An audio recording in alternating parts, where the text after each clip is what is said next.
Nous sommes à quelques heures de la conférence de presse de François Hollande à l'Élysée.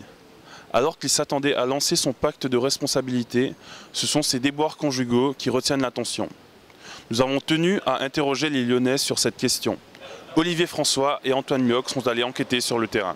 C'est de la vie privée, je n'ai rien à y dire.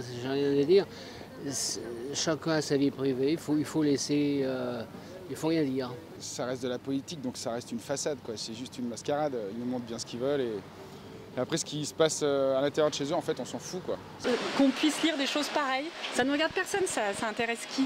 Enfin voilà ce que j'en pense. 600 000 exemplaires du magazine People Closer dénonçant la relation entre François Hollande et Julie Gaillet ont été vendus.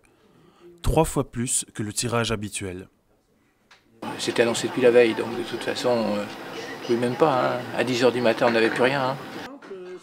Marc Poty, journaliste à la Tribune de Genève, est scandalisé par la publication de cette nouvelle.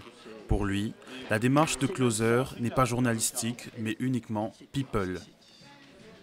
Je pense qu'il y a une déontologie, une éthique. Ça, c'est pas du journalisme, je m'excuse.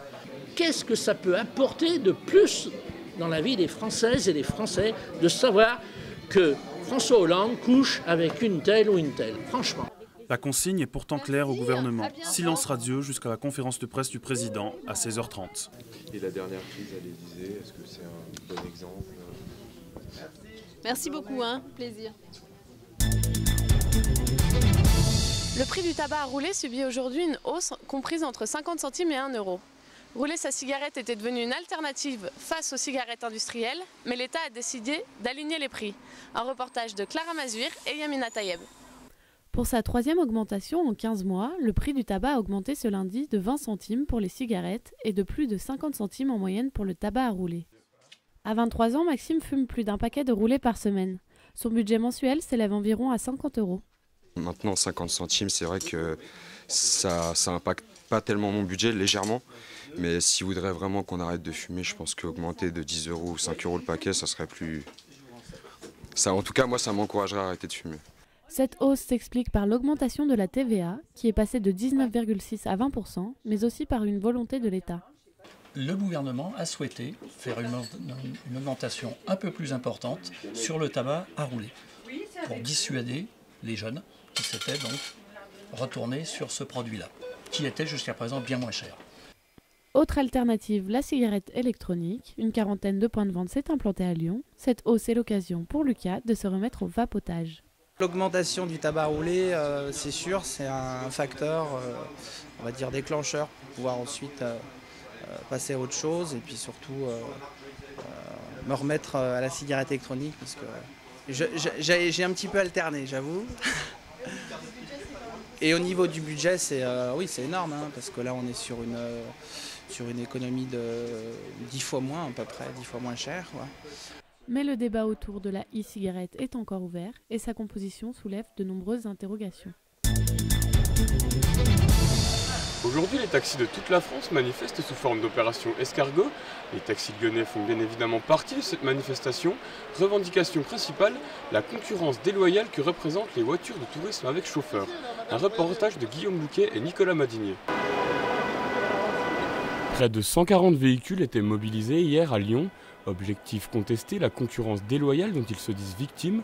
En cause, les VTC ou véhicules de tourisme avec chauffeur. Ces derniers sont en pleine expansion depuis 2007 et proposent une alternative aux taxis dans les grandes villes avec des prestations de plus haut standing. Il y a Google qui a mis des millions de dollars ainsi que Goldman Sachs qui a mis 30 millions de dollars pour financer ces nouveaux arrivants et qui vont nous tuer parce qu'ils ont les moyens financiers et les moyens aussi de pression. C'est vraiment des gros lobbies, quoi. Malgré une forte présence policière, certains des chauffeurs présents à la manifestation n'ont pas hésité à prendre à partie un VTC en lui lançant des œufs. Celui-ci avait été piégé via l'application smartphone permettant de contacter les chauffeurs. Je suis en train de transporter des clients, c'est inadmissible de jeter des cailloux ou des œufs sur les voitures, étant donné qu'on est là pour faire notre travail. Si ils veulent avoir le monopole, qu'ils fassent leur travail en conséquence. Il y a du travail pour tout le monde. Moi, je ne leur prends pas mes clients, j'ai mes propres clients. Malgré l'instauration d'un délai de 15 minutes entre l'appel et l'arrivée d'un VTC depuis le 1er janvier, une nouvelle manifestation est prévue le 10 février.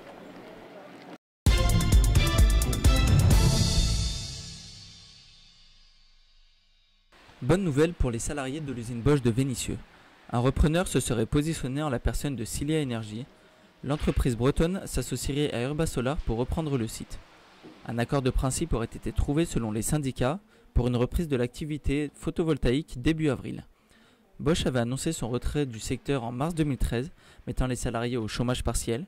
Seul point noir, seulement 128 des 240 salariés seraient repris. Les dirigeants de l'entreprise doivent rendre leur décision d'ici la fin du mois de janvier. Les barrières du pont de l'université dans le 7e arrondissement devraient être là encore un moment. Le trottoir sud, interdit aux piétons depuis le mois d'avril 2013, ne sera pas réouvert avant 2015. Les travaux, qui devaient débuter au printemps, ont été repoussés au mois de septembre, a annoncé la communauté urbaine. Des opérations d'une durée de 10 mois. Pour rappel, cette mesure de précaution a été prise après qu'un bateau ait percuté l'arche d'eau vive de l'ouvrage qui date du 19e siècle.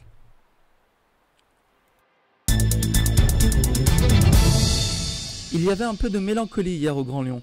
Pour cette séance de clôture de mandat, le conseil communautaire et son président Gérard Collomb ont voté le budget 2014 qui est de 2,21 milliards d'euros. C'est le dernier budget pour le Grand Lyon puisqu'en 2015, la métropole prendra le relais. Autre grande décision, l'attribution du marché de l'eau à Veolia pour 8 ans, une bonne nouvelle pour les usagers qui devraient voir la facture s'alléger de 20%.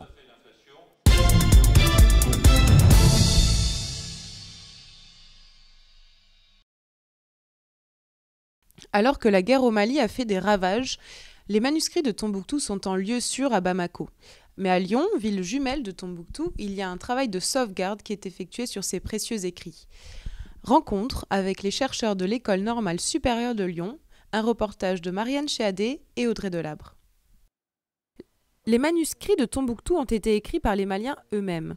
Ils révèlent la vie intellectuelle, culturelle et religieuse de cette région du XVe au XIXe siècle. Très peu d'informations circulent sur ces manuscrits, mais depuis la guerre au Mali, il faut les protéger. Ces manuscrits sont d'autant plus menacés. Il y a des menaces physiques, c'est-à-dire ils ne sont pas très bien entretenus. C'est des manuscrits qui sont écrits à 200, 300 ou voire plus, donc ils sont fragiles. Il y a la poussière, il y a l'eau et beaucoup de choses qui menacent ces manuscrits avant. Et depuis ces 10 dernières années, on a des menaces terroristes et puis des menaces des trafiquants qui les prennent souvent pour aller vendre ailleurs. Pour conserver ces manuscrits, des chercheurs maliens les ont fait discrètement voyager jusqu'à Bamako. Ils sont aujourd'hui stockés dans une dizaine de bibliothèques privées. Mais ce n'est pas le seul moyen pour les sauvegarder. Depuis 2009, l'ENS de Lyon a un accord de coopération avec Bamako pour favoriser l'exploitation de ces manuscrits. Mais un manuscrit qui est simplement de l'encre sur du papier, qu'est-ce qui fait sa valeur? C'est le texte qu'il y a dedans. Donc ce texte-là qu'il faut valoriser, il faut le valoriser justement en l'éditant et ou en le traduisant, ou les deux, et en le mettant ainsi à la disposition du public scientifique. Georges Boas donnera une conférence sur l'histoire et l'avenir des manuscrits de Tombouctou ce soir à la bibliothèque de la Pardieu. Street Fighter sur Super Nintendo, cela vous rappelle sûrement quelques bons souvenirs. À Lyon, jouer à de vieux jeux vidéo est revenu à la mode. Les anciennes machines ne sont pas imprégnées de poussière et concurrencent même parfois les consoles nouvelle génération. Retour donc dans les années 90 avec Axel Benchina et Anthony Ravas.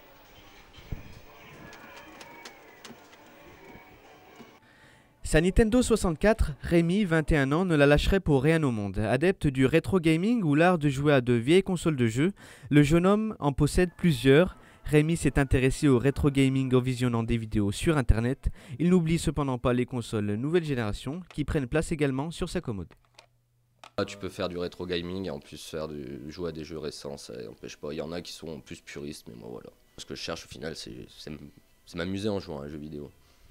Seul magasin rétro gaming de Lyon, Game Spirit est très connu des puristes. En vendant des consoles de jeux vieilles de 20 ans, la boutique se démarque des autres points de vente en ravivant la nostalgie des gamers. Nostalgie qui n'est pas l'unique raison du succès de la boutique. quand une génération s'intéresse aux produits de leur enfance, les gens sont, il n'y a pas que 10 personnes, quoi. C'est des millions de personnes et automatiquement après ça crée l'offre et la demande, donc les produits deviennent plus ou moins rares, plus ou moins chers. C'est le même principe en fait que la BD ou le vinyle, quoi. Certains bars lyonnais usent du phénomène rétro gaming pour leur thème de soirée. C'est ce que fait le blog tous les lundis, un rendez-vous hebdomadaire que ne manque jamais Giovanni. Les jeux aujourd'hui qu'on achète, quand on veut absolument les essayer, il y a absolument des mises à jour parce que les nouvelles consoles maintenant ne marchent que sur internet, alors que sur les jeux rétro, c'est des vieilles consoles qui ne sont pas dépendantes d'internet, donc qui vont se lancer automatiquement. Donc dans ce contexte-là, on va retrouver le plaisir de jouer rapidement, on va dire. Autre symbole des années 90, les arcades, un système de jeu qui revient aussi à la mode.